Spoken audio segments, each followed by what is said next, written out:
इनको राम के नाम से नफरत है, इसीलिए जी राम जी का नफरत भरे नजरों से देख रहे हैं। जी राम जी ठीक ही कहा, ये अब रामचंद्र का नाम ले रोजगार दे।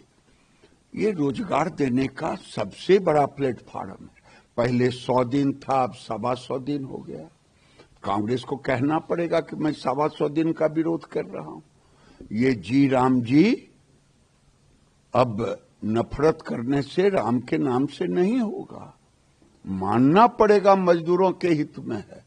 और लेबर रिफॉर्म जो हुआ 29 को 4 में लाना, ये मजदूरों के हित में हुआ है। ऐसा हित में हुआ है कि आने वाले दिन में 2025 दुनिया में भारत मजदूरों के रिफॉर्म्स के नाम से जाना जाएगा। और मैं अपने विभाग में देखूं तो आज लेबर के लिए जो रिफॉर्म हुआ है, आज हम केवल गारमेंट सेक्टर में, मैं आपको बता रहा हूं, 2010 में ये कांग्रेसी की सरकार थी, 10 साल यूपीए का, यहां स्टिचिंग मशीन नहीं बनता जो इंडस्ट्रियल, केवल 33 लाख आया यूपीए गवर्नमेंट में इंपोर्ट हुआ। मोदी जी के कार्यकाल में 11 साल में 2 करोड़ 6 लाख। अब 2 आदमी को भी रख दिया तो कितना, 3 करोड़ 4 करोड़ लोगों को रोजगार दिया। अब ये जो लेबर रिफॉर्म हुआ है, ये 4 करोड़ लेबर कितने खुश हैं, उनके हित में है। पहली बार एक बेस रहेगा कि कोई राज्य में कितना है, शहरी में कितना है, एक बेस लाइन उससे कम कोई नहीं देगा। बीबीजी रामपुर में भी ऐसा ही कुछ सिक्योरिटी रहेगी?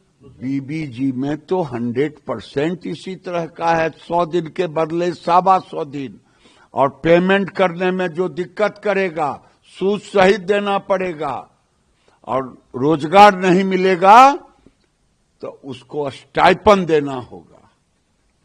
दादा, एक सवाल तो ठीक उसी वक्त में ममता बनर्जी का एक बयान आया और उन्होंने कहा कि दुशासन बंगाल में, अब उनका कहना है कि दुर्योधन और दुशासन दोनों ही थोड़े दिन के बाद जब इलेक्शन आता है तो यहाँ पर दिखने लगते हैं। क्या कहना है प्रधानमंत्री जी और गृह मंत्री जी की तुलना? देखिए, ये शोभा नहीं देता, महिलाओं के नाम पर कलंक है, ये कलंकित कर रही है। हमारे देश में महिलाएं इस तरह से प्रधानमंत्री गृह मंत्री को छुट्टा गाली नहीं देते। ये जिस ढंग से गाली दे रही हैं, ये दुर्भाग्यपूर्ण है। टीएमसी की सरकार अपराधी मानसिकता की सरकार है। वो अमित भाई के सामने के लिए जो शब्द का प्रयोग की कि मैं निकलने नहीं देती, क्या ये अपराधियों की सरकार है? क्या फेडरल स्ट्रक्चर हिंदुस्तान से मर गया है? ये बंगाल को घुसपैठियों के बल पे बांग्लादेश बनाना चाहती। दूसरे तरफ ओवैसी के लोग जैसे मुंबई में कह रहे हैं कि बीएमसी में कोई हिजाब वाली मेयर होगी।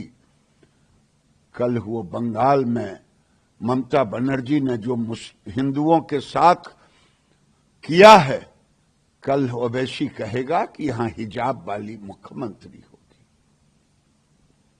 अब उनको एक तरफ मस्जिद बनवा रही थी, दूसरे तरफ अब याद आया है हिंदू मंदिर। यही ममता बनर्जी है कि दुर्गा पूजा के लिए हाई कोर्ट से परमिशन लेना पड़ता था। लेकिन गृह मंत्री और प्रधानमंत्री के लिए तो उन्होंने जो प्रयोग किया है वो तो एक तरह से राक्षसी सोच वाला बताया ना उन्होंने। वो जो नाम लिया है, अगर कोई इनको कह दे तो इनको कितना बुरा लगेगा, कोई इनको पूतना कह दे तो कितना बुरा लगेगा। दुर्भाग्यपूर्ण है।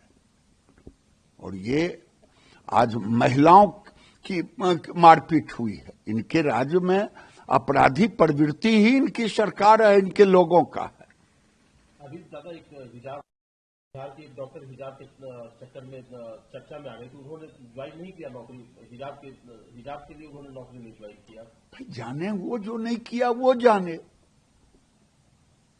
हमको इस पर क्या बोलना है। ये कट्टरपंथी सोच है। एक सवाल और है दादा, ये आखिरी सवाल है। सांसद है सनातन पांडे, उनका ये कहना है कि पुलवामा का जो हमला था उसमें पाकिस्तान की कोई साजिश नहीं थी, ये नरेंद्र मोदी जी की कूटनीतिक रणनीति थी चुनाव जीतने के लिए। छी डूब के मर जाएं। जो भारत के सेना के शौर्य को गाली दें, ये दुर्भाग्यपूर्ण है। ये कोई समाजवादी पार्टी के ही कह सकते हैं जो राम भक्तों पे गोली चलाने का काम, राम भक्तों पे गोली चलाने का काम की थी मुलायम सिंह ने।